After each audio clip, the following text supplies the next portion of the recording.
Hi, I'm Penney Peirce, and I wanted to talk to you for a few minutes about my book, Frequency. The Here it is, The Power of Personal Vibration. This has been a really popular book for many years. It just keeps selling and keeps gaining popularity. But I really wrote it at a time when we were just experiencing, oh gosh, this constant acceleration of energy on the planet. Like everything seems to be going faster and faster and faster. And I noticed that our bodies were also seeming to go faster and faster, and time was going faster, and repercussions to our actions would happen faster. And so I started to look into that intuitively, and it realized that that was really the cause of this paradigm shift and this sense of personal transformation. And then that's really fascinated me. So basically, I wrote this book because we were all getting to the point where we could understand that we were not just solid objects separated by empty space, but we were vibrational beings, that inside of us, everything is vibrating, and inside of the tree and the room and the carpet and the walls and everything is vibrating, but simply at different frequencies. So we're just swimming in this sea of different vibrational rates and frequencies. And we're swimming in the non-physical version of those energies that are like thought and emotion and feeling and patterns of thought. And then the physicalization of those frequencies, which is slower, and it causes the material world. It's the world of form. So it's a fascinating study, and I go through many aspects of how to work with energy and vibration. It's like everything is resonating, and we resonate, so that we have a tendency, if you look outside of yourself, to try to match frequencies with other people. I think it's kind of a tribal thing or a safety thing, where we don't want to get rejected, so we'll copy everybody and all vibrate together.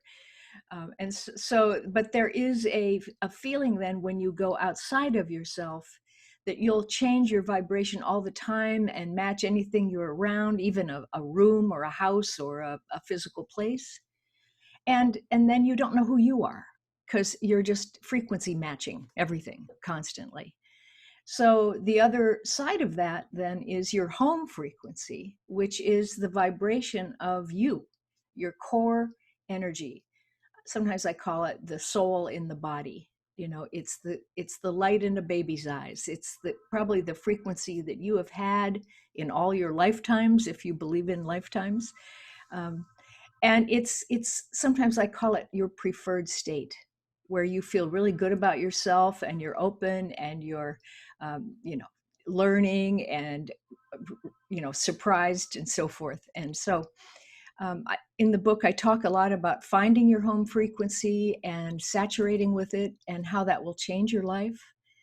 And I wanted to read you a little bit about the chapters, because each chapter is really full of information, and the whole book is kind of like a guidebook, a roadmap on how to work with energy information. Because as the world accelerates, we're all becoming very ultra sensitive, empathic. We're picking up energy before it becomes verbal, through our bodies and through vibration. So we need to become conscious of that.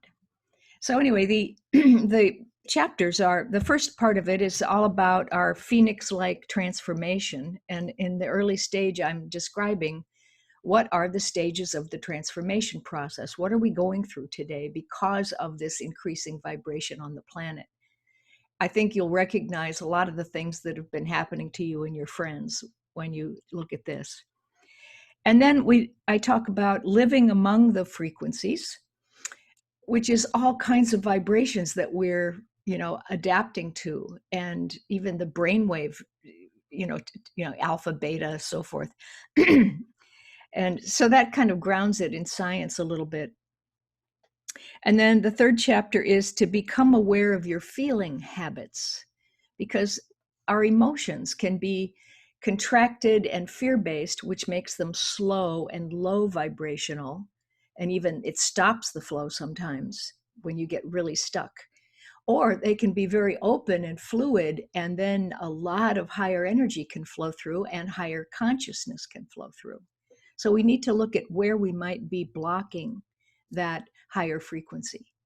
So that's the third chapter. The fourth is freeing yourself from negative vibrations. So how do you get unstuck?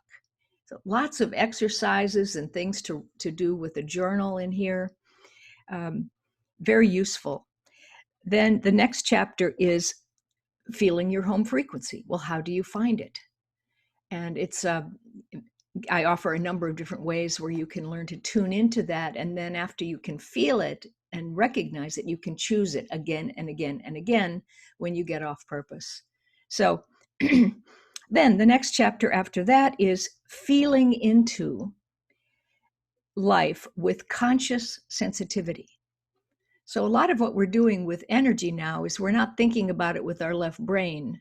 We're actually merging with it and feeling into things and almost becoming one with them through a kind of conscious communion experience.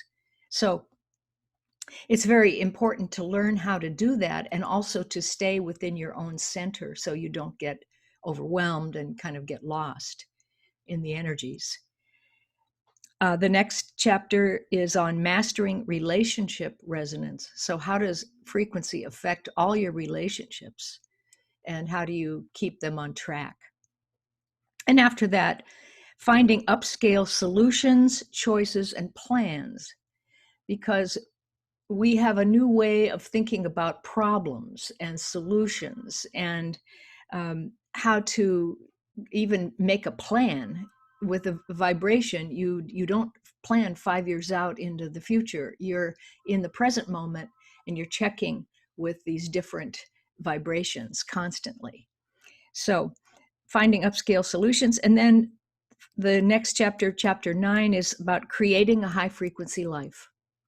So a lot of guidelines there for kind of rethinking a lot of the way you do things. And finally, the last one is accelerating toward transparency.